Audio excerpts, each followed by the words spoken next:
नमस्ते, प्रणाम। हम अरविंद अहिरान आज बात करने जा रहे हैं मगही स्टार सिंगर आशीष यादव के बारे में। उनका एक गाना आया है, गर्लफ्रेंड जरूरी है मेहर मजबूरी है। तो चलिए पहले क्लिप सुनते हैं।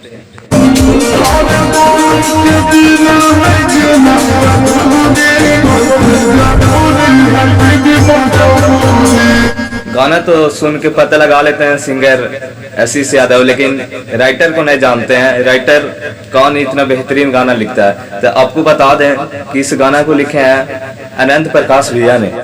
मॉडल है जाने पहचाने तुलसी कुमारी और सोना सिंह, जो कितने बेहतरीन प्रदर्शन करते हैं। तो आप अगर इस गाना को नहीं सुने हैं तो एक बार यूट्यूब पे जरूर सर्च कीजिएगा।